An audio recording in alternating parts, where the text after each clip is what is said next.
Bismillahirrahmanirrahim. Assalamualaikum warahmatullahi wabarakatuh. Anak-anakku sekalian kelas 12 berjumpa kembali dalam mata pelajaran ekonomi.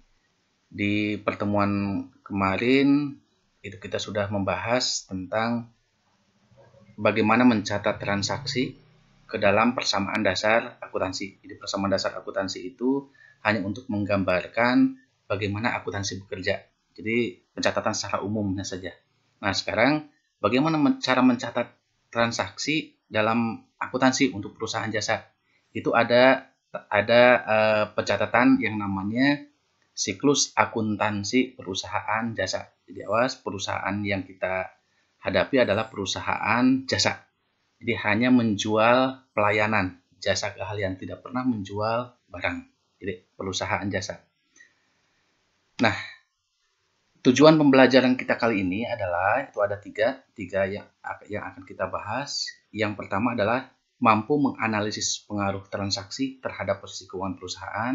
Jadi kalau ada transaksi pos keuangan yang terpengaruhnya apa? Kas bertambah, pendapatan bertambah, atau kas berkurang, beban gaji bertambah misal. Itu menganalisis pengaruh transaksi. Jadi pos keuangan mana yang terpengaruh? Bertambah atau berkurang? Nah, ini sudah kalian secara tidak langsung kemarin sudah kita bahas untuk yang kegiatan belajar kali ini. Jadi sekarang kita akan mengulang kembali, melatih kembali bagaimana menganalisis pengaruh transaksinya. Pos mana yang bertambah atau berkurang, seperti itu. Nah, yang kedua kita akan membahas menganalisis transaksi menggunakan aturan debit kredit. Nah, akuntansi itu identik dengan ada yang di debit dan ada yang di kredit. Jadi setiap pencatatan pasti ada yang di debit dan ada yang di kredit. Nah, aturan mainnya bagaimana? Nanti kita bahas. Terus yang ketiga adalah mampu mencatat transaksi ke dalam jurnal umum. Nah, ini tahap pertama dalam akuntansi adalah mencatat ke dalam jurnal umum. Bagaimana persamaan dasar akuntansi? Lupakan. Jadi, persamaan dasar akuntansi itu hanya sebagai pengenalan umumnya saja. Nah, sekarang ketika kalian menghadapi transaksi, catatan pertamanya adalah dicatat dalam jurnal umum. Bagaimana cara mencatat dalam jurnal umum? Nanti kita akan bahas. Untuk pertemuan kali ini, kita akan mencoba membahas dua poinnya saja. Menganalisis pengaruh transaksi, pos mana yang terpengaruh, bertambah atau berkurang. Dan yang kedua adalah menentukan mana yang di debit dan mana yang di kredit. Nah, kita dua poin ini saja dulu. Adapun mencatat ke dalam jurnal umumnya nanti di pertemuan berikutnya. Nah, inilah gambaran anak-anakku sekalian bagaimana siklus akuntansi di perusahaan jasa tahap-tahapannya dalam pencatatan akuntansi. Jadi, yang pertama adalah ada transaksi dicatat dalam jurnal umum. Nah, materi kita sekarang kita akan mencatat dalam jurnal umum. Nah, dalam jurnal umum nanti akan ada yang di debit dan ada yang di kredit. Nanti setelah itu akan dipindahkan, kalau jurnal umum sudah selesai, kita akan memindahkan ke buku besar. Neraca saldo, jurnal penyesuaian, kertas kerja, laporan keuangan, jurnal penutup, nanti akan ada jurnal pembalik. Ini adalah tahapan-tahapan akuntansi. Tahapan-tahapan akuntansi dalam satu periode. Kalau periode akuntansinya bulanan, berarti jurnal umum 1 bulan, ini 1 bulan semuanya, nanti laporan keuangan di akhir bulan. Nanti masuk ke awal periode yang baru, ada transaksi lagi, dicatat dalam jurnal umum lagi, terus seperti itu. Periode akuntansi biasanya tahunan, jadi transaksi selama 1 tahun dicatat dalam jurnal umum, setiap ada transaksi dicatat dalam jurnal umum, posting ke buku besar, dan selanjutnya tahap berikutnya nanti akan ada laporan keuangan di akhir periode. Nanti akan masuk ke awal periode lagi. Makanya ini berputar terus tahapan-tahapan ini.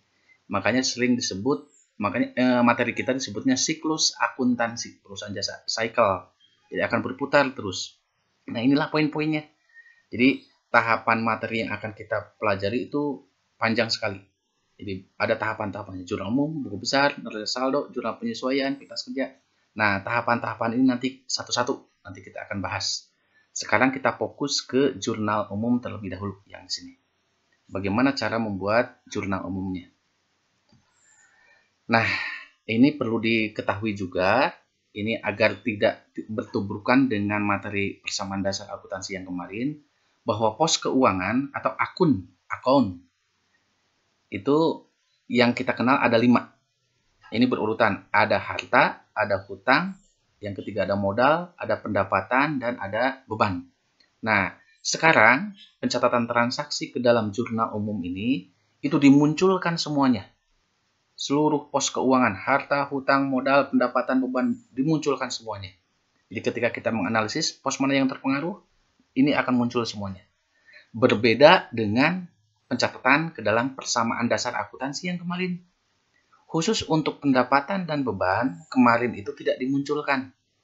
Yang dimunculkan hanya harta, hutang, dan modal. Persamaan dasar akuntansi, rumusnya kan harta sama dengan hutang ditambah dengan modal. Hutang itu kewajiban ditambah dengan modal. Kalau ada transaksi pendapatan, kalau ada transaksi beban, itu menginduk dulu ke modal.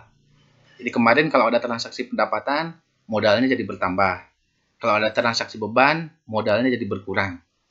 Nah, itu kalau dicatat dalam persamaan dasar akuntansi. Tapi kalau sekarang dicatat dalam jurnal umum, pendapatan beban berdiri sendiri sekarang, tidak menginduk lagi ke modal. Jadi kalau ada transaksi pendapatan, berarti pendapatan bertambah. Kalau ada transaksi beban, berarti beban bertambah, tidak menginduk ke modal lagi. Jadi ini harus dipahami dulu, bahwa sekarang pos keuangan muncul semuanya. Terus selanjutnya, bagaimana langkah-langkah membuat jurnal umum? Jurnal umum itu seperti yang tadi Bapak jelaskan, itu tahap awal pencatatan transaksi. Tahap awal pencatatan transaksi itu akan dicatat dalam jurnal umum. Yang pertama, kita analisis dulu transaksinya, menentukan akun apa yang terpengaruh, bisa bertambah atau berkurang. Misalkan dibeli peralatan secara tunai, berarti peralatan bertambah karena kita beli, dan karena tunai berarti pakai uang, berarti kas kita jadi berkurang. Nah, itu analisis transaksi namanya. Nah, sekarang tidak cukup sampai di sini menentukan pos mana yang bertambah atau berkurangnya, tapi kita juga langkah yang kedua menentukan akun yang harus didebet dan akun yang harus dikredit menggunakan aturan debit kredit. Nah, ini yang barunya. Jadi setelah kita analisis pos mana yang terpengaruh, bertambah atau berkurang, langsung tentukan mana yang didebet dan mana yang dikredit. Dalam jurnal umum pasti ada yang didebet dan ada yang dikredit. Tidak mungkin hanya didebet saja atau dikredit saja. Itu seperti itu, menentukan debit dan kredit. Nah, kalau sudah, baru kita catat dalam jurnal umum. Nah, jurnal umum ini nanti kita bahas di pertemuan berikutnya. Sekarang yang langkah 1 dan langkah kedua saja dulu. Nah, untuk menentukan aturan debit kredit, wayahna kalian harus menghafal ini. Aturan debit kredit ini wajib dihafalkan. Golongan akun itu ada 5. Jadi kalau ada transaksi mempengaruhi harta, dan jenis pengaruhnya bertambah, misal ada transaksi hartanya jadi bertambah, maka catat di debit. Misal dibeli peralatan, berarti peralatannya bertambah. Peralatan itu golongan harta, berarti peralatannya bertambah. Nah, peralatan dicatat di sebelah debit. Dibeli peralatan tunai 1 juta, berarti karena dibayar tunai, berarti kas kita jadi berkurang. Nah, kas ini golongan harta. Kasnya berkurang, berarti catat di sebelah kredit. Berarti nanti analisisnya peralatan bertambah di debit dan kas berkurang di kredit. Nah, itu penggunaannya seperti itu. Hutang pun sama. Kalau ada transaksi hutang, misal diterima hutang, jadi kita pinjam uang ke bank misalkan 2 juta, berarti hutang kita bertambah, catat di kredit. Nah, seperti itu. Modal pun sama, pendapatan pun sama. Jadi kalau bertambah, catat di kredit. Kalau beban bertambah, catat di debit. Modal kalau bertambah di kredit, kalau berkurang di debit. Jadi rumusnya kayak gini. Jadi akun itu ada 5, harta, hutang, modal, pendapatan, beban. Nah, yang bertambah di debit, yang bertambah, kalau transaksi bertambah, dicatat di debit itu harta dan beban. Sedangkan yang dilipat ini, kalau bertambah dicatat di kredit. Nah, ini mohon untuk dihafalkan. Jadi jangan sampai lupa. Jadi kalau ingin bisa akuntansi, wajib menghafal ini. Jadi mohon kalian hafalkan. Insya Allah 5 menit juga bisa dihafalkan ini. Harta bertambah di debit, harta kalau berkurang di kredit, hutang kalau bertambah di kredit, bertambah di kredit, kalau berkurang di debit, dan seterusnya. Ini mohon untuk dihafalkan. Nah, kita langsung saja. Bagaimana menganalisis transaksi? Jadi sekarang kita latihan saja dulu. Kita latihan menganalisis transaksi. Ini contoh soal yang kemarin ini, yang kemarin kalian pernah di kita bahas. Tanggal 1 Maret, misalkan Nyonya Yani memulai usaha salon. Jadi ini usahanya usaha salon, jadi merias, baru didirikan. Dengan menginvestasikan, artinya menginvestasikan itu tadinya uang tunai, peralatan, bangunan ini milik Nyonya Yani secara pribadi. Nah, sekarang diinvestasikan. Posisikan kita sebagai tenaga keuangan di salon Yani-nya. Jadi salon Yani ini perusahaan, berarti milik Nyonya Yani, tapi pencatatannya harus terpisah. Nah, menginvestasikan uang tunai 5 juta, peralatan salon 10 juta, bangunan 50 juta. Nah, sekarang posisikan kita sebagai tenaga keuangannya. Nah, kita ada di salon Yani-nya. Ketika Nyonya Yani menginvestasikan uang tunai, berarti di salon Yani-nya, di posisi di perusahaannya, kita analisis. Yang pertama, pos yang terpengaruh adalah kas perusahaan jadi bertambah. Sebab ada investasi dari pemilik salon, yaitu Nyonya Yani. Jadi posisi kita sebagai tenaga keuangannya, kita menerima kas berarti. Oh, berarti kas perusahaan jadi punya sekarang senilai 5 juta. Terus peralatan salon. Tadinya karena belum didirikan tidak punya peralatan salon. Ketika didirikan berarti peralatan salon kita jadi punya. Berarti peralatan salon kita jadi bertambah senilai 10 juta. Berikutnya bangunan. Bangunan ini bisa saja dalam bentuk ruko untuk usaha salon. Nah, ini berarti milik perusahaan sekarang, bukan milik pribadi Nyonya Yani lagi, tapi milik perusahaan. Walaupun Yani salonnya ya milik Nyonya Yani, tapi harus dipisahkan antara kekayaan pribadi dengan kekayaan perusahaan. Berarti bangunan perusahaan jadi bertambah senilai 50 juta. Nah, pada saat pendirian, harta perusahaan ini dalam bentuk kas, dalam bentuk peralatan, dan dalam bentuk bangunan, itu sumbernya dari investasi Nyonya Yani. Berarti ini adalah modal Nyonya Yani senilai 65 juta dalam bentuk uang, peralatan, dan bangunan. Ini kalau jumlahnya 65 juta.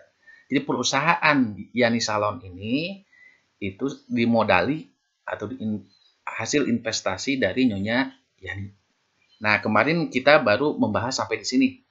Nah, sekarang kita kalau ingin mencatat dalam jurnal umum, kalau sudah seperti ini, kita harus menentukan pos mana yang didebet dan pos mana yang dikredit.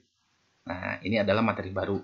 Nah, diingat kembali aturan debit kreditnya nih. Aturan debit kreditnya diingat kembali. Ini mohon untuk dihafalkan. Pertama, kas bertambah. Kas itu golongan akun mana nih? Akun harta. Bertambah. Kalau bertambah berarti dicatat di debit. Kita tandai. Berarti kas bertambah di debit. Peralatan bertambah. Peralatan itu golongan, diingat-ingat kembali nih. Kalau peralatan itu golongan harta. Di pertemuan di awal sudah Bapak jelaskan harta itu berbagai macam. Ada kas, ada piutang, ada perlengkapan, ada peralatan, ada sewa dibayar di muka, ada asuransi dibayar di muka. Itu jenis harta. Mohon diingat-ingat kembali. Jenis-jenis harta. Nah, peralatan ini golongan harta, ini bertambah nih, lihat.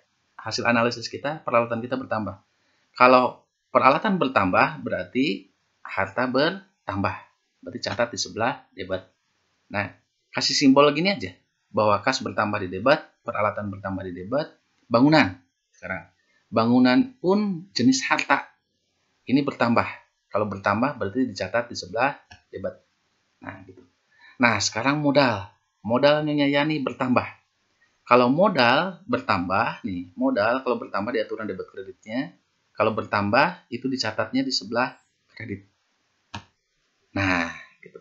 Ini adalah analisis transaksi kita sebelum kita membuat jurnal umum. Tentukan mana yang didebit dan mana yang dikredit. Kalau diperhatikan, yang didebit itu jumlahnya itu akan sama dengan jumlah yang dikredit. Jadi dalam akuntansi itu ketika mencatat dalam jurnal umum ada yang dicatat di debit, pasti ada yang dicatat di kredit dan jumlahnya pasti akan sama seperti itu. Nah, ini contoh transaksi tanggal 1.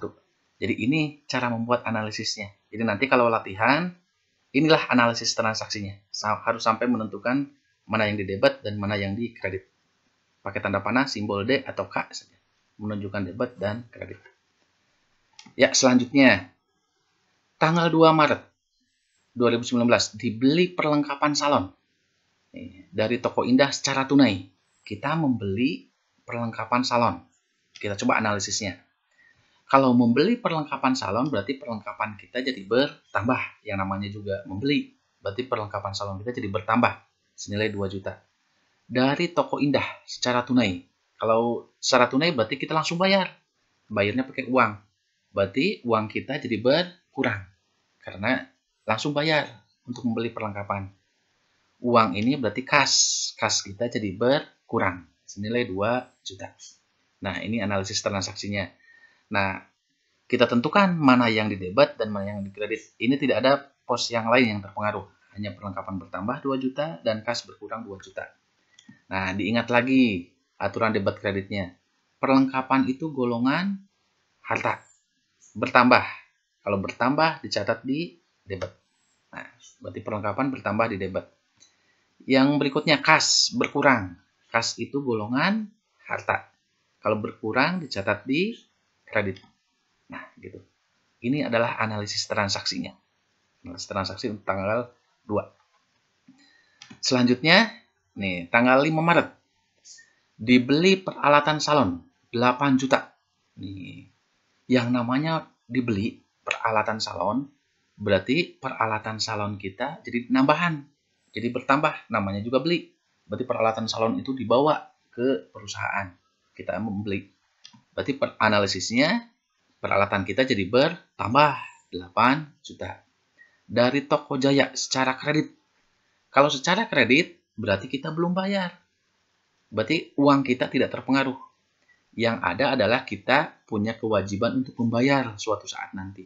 Kewajiban membayar suatu saat nanti di masa yang akan datang itu namanya hutang. Berarti hutang kita jadi bertambah senilai 2 juta ini. Harusnya 8 juta. Nanti ini dikoreksi ya, bukan 2 juta, tapi 8 juta. Nah, sekarang tentukan mana yang di debit dan mana yang di kredit. Peralatan. Peralatan bertambah 8 juta. Peralatan kalau bertambah di debit, itu peralatan itu golongan harta. Ini di debit. Nah, hutang kalau bertambah. Nih, hutang kalau bertambah. Berarti dicatat di sebelah kredit. Nah, berarti yang di debitnya peralatan dan hutangnya di kredit. Ini mohon untuk dikoreksi, hutangnya bukan 2 juta tapi 8 juta. Ya. Bukan 8 juta. Ya, sebentar. Sip. Oke. Peralatan bertambah di debit dan hutang bertambah di kredit. Nah, seperti itu. Ya, selanjutnya sekarang. Selanjutnya tanggal 9 Maret diselesaikan pekerjaan merias keluarga Tuan Udin senilai 7,5 juta. Pekerjaan kita itu merias pelanggan. Namanya juga salon, berarti merias. Kalau kita sudah menyelesaikan pekerjaan merias, berarti kita harus cepat-cepat mengakui sebagai pendapatan. Terlepas apakah uangnya sudah diterima atau belum. Pokoknya kalau kewajiban kita sudah selesai di bidang usaha kita, menyelesaikan pekerjaan merias yang sudah selesai, maka langsung akui sebagai pendapatan. Nah, sekarang ada keterangan baru diterima pembayarannya, berarti kita baru menerima pembayaran, kita baru menerima uangnya 5 juta. Berarti kas kita bertambah 5 juta. Yang 2,5 juta bagaimana? Nah, keluarga Tuan Udin belum bayar. Berarti kita punya hak menagih. Hak menagih itu namanya piutang. Piutang usaha. Berarti muncul berarti bertambah. Senilai 2,5 juta. Nah, ini analisisnya pos keuangan atau akun yang terpengaruhnya seperti ini. Ini udah pernah dibahas di materi kemarin. Nah, sekarang kita tentukan mana yang di debit dan mana yang di kredit. Nah, ingat-ingat di sini aturan debit kreditnya. Pertama, pendapatan bertambah. Kalau pendapatan bertambah, berarti dicatatnya sebelah kredit. Nah, kita tandai pendapatan bertambah di kredit. Berikutnya, kas kalau bertambah. Kas kalau bertambah, kas itu golongan harta. Kalau bertambah berarti dicatat di debit. Nah, di debit. Piutang. Piutang itu golongan harta. Piutang itu bertambah. Golongan harta kalau bertambah di debit. Nah, gitu. Kalau kita perhatikan nih, yang di kreditnya 7,5 juta, yang di debitnya kalau dijumlahkan sama 7,5 juta. Intinya yang pertama, pasti ada yang di debit dan ada yang di kredit. Terus yang kedua, jumlah yang di debit dengan yang di kredit itu pasti tetap sama. Gitu. Kalau ingin mencatat dalam jurnal umum. Selanjutnya sekarang, tanggal 10. Contoh transaksi yang terakhir. Dibayar gaji pegawai. Yang namanya dibayar, ini analisisnya berarti kas kita jadi berkurang. Nih, kas kita jadi berkurang. Dan beban gaji jadi bertambah. Ini sudah pernah dibahas. Nah, sekarang cara menentukan mana yang di debit dan mana yang di kredit. Nih, ingat-ingat kembali aturan debit kredit. Beban bertambah. Kalau beban bertambah, nih dicatat di sebelah debit. Kasih tanda di debit. Kas berkurang. Kita bayar. Berarti kas kita jadi berkurang 1 juta. Kas itu golongan harta. Kalau harta berkurang, berarti dicatat di sebelah kredit. Kasih tanda. Nah, seperti itu. Nah, inilah contoh menganalisis transaksi. Pos apa yang terpengaruh, bertambah atau berkurang, dan tentukan mana yang di debit dan mana yang di kredit. Kalian cukup kita latihan sampai di situ saja dulu. Ada transaksi, coba dianalisis. Pos mana yang terpengaruh, bertambah atau berkurang, tentukan mana yang di debit dan mana yang di kredit. Nah, kita latihan itu saja dulu. Jadi nanti kalau di latihan soal, kalian membuat jawaban tiap tanggalnya seperti ini. Misal tanggal 1, nah analisis transaksinya kayak gini, tanggal 2 seperti itu. Nanti di latihan soal akan ada contoh transaksi yang dimana kalian harus membuat analisis transaksinya. Jadi analisis transaksinya langsung saja disatukan. Jadi satu transaksi, misalkan ada 10 transaksi, jawaban. Nah, jawaban tanggal 1 analisisnya bagaimana? Jawaban untuk tanggal sekiannya bagaimana analisisnya? Analisisnya harus seperti ini. Jadi kalau aturan debit kredit mah tidak usah dimunculkan terus-terusan kalau dicatatnya. Ini mah hanya untuk mengingatkan saja. Nah, demikian anak-anakku sekalian, pada materi kita sekarang ini kita belum sampai ke jurnal umum. Kita baru persiapan untuk membuat jurnal umum dengan menyiapkan datanya. Datanya tadi kita latihan analisis transaksi saja dulu. Jadi ada transaksi, coba kita analisis pos apa yang terpengaruh, akun apa yang terpengaruh, bertambah atau berkurang, dan mana yang di debit dan mana yang di kredit dengan menggunakan aturan debit kredit. Pak, bagaimana cara mencatat dalam jurnal umumnya? Nanti mungkin di Kamis depannya lagi kita akan mulai bahas jurnal umum. Yang penting kalian mahirlah saja dulu bagaimana menganalisis transaksi dan menentukan debit dan kreditnya. Kalau kalian sudah mahir menganalisis transaksinya, nanti akan lebih mudah membuat jurnal umumnya. Seperti itu. Demikian anak-anakku, nanti kalian harus nanti kalian disediakan latihan soal, coba nanti dikerjakan latihan soalnya. Tapi sebelumnya materi ini kalian catat di buku catatan, dan nanti di ruang latihan ada disediakan latihan soal, kalian kerjakan latihannya dan buat analisisnya seperti yang tadi Bapak jelaskan. Ya, terima kasih, jaga kesehatan dan tetap semangat. Wassalamualaikum warahmatullahi wabarakatuh.